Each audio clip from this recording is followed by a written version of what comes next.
एकै दिनमा उल्ट्याउन सकिँदो रहेछ भन्ने त उनीहरूले सिकाएका छन् नि हामीलाई। एउटा निश्चित कार्यक्रम बनाइयो, साझा न्यूनतम कार्यक्रम, र हरेक पार्टीले आफ्नो गच्छे अनुसार र क्षमता अनुसार देशभरिबाट 5-7 लाख जनता काठमाडौँमा अनि हरेक सदरमुखमा 1 लाख 1.5 लाख 1 लाख 1.5 लाख उतारेर गर्यो भने एकै दिनमा उल्ट्याउन सकिँदैन त।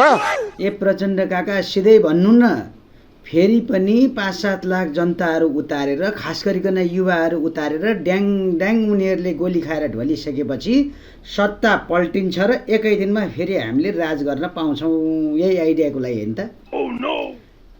तपाईँलाई अलिकति भए पनि केही राम्रो सोचिएको थियो है, जनताले नि सोचेको थियो। किन भन्दा जेनजी आन्दोलनको बेला हामीले गल्ती गरेकै हौँ, हामी चुक्यौँ। त्यस कारणले गर्दाखेरि युवाहरूले जुन विद्रोह गरे यसलाई हाम्रो साथ छ भन्ने त भने हो, तर त्यसमा केही स्वार्थ रहेछ नि त, केही पाउँछु कि भन्ने हिसाबले चाहिँ त्यो बोलेको।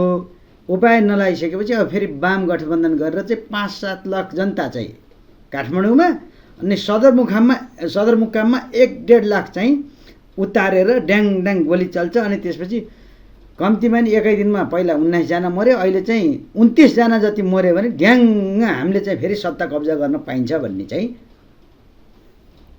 एक काका अलिकति दिमाग लगाउनुहोस् न। पहिला कसैले उचालेर त्यो आन्दोलन भएको होइन, वर्षौँदेखि दबिएको ती पीडाहरू, ती आक्रोशहरू एकैचोटि विस्फोट भएका हुन्, कसैले उचालेको होइन, स्वतस्फूर्त भएको थियो।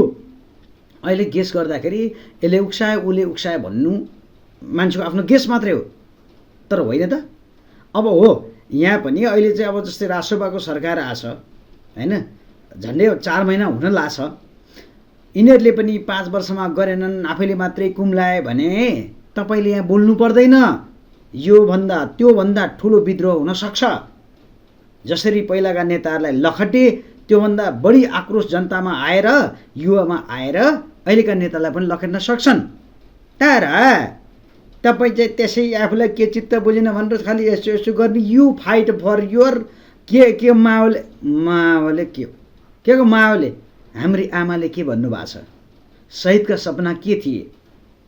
तपाईँ बेला बेला यसरी उक्सिनुहुन्छ, अचम्म लाग्छ। पहिला पनि 5,000 को जिम्मा लिन्छु भनेर उक्सिनु भयो, पछि पछुताउनु भयो। अब अहिले पनि पछुताएर बस्नु भएको छ भन्ने मलाई थाहा छ।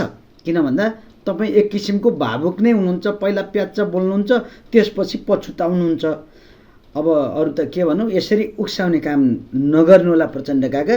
जनता उक्सिनेवाला छैनन्। झन् तपाईँसँग रिसाए, अलिकति भएको मन पनि व्यक्त भयो। 3 दशकदेखि नेपाली मनको रङ जस्मिन पेन्ट्स।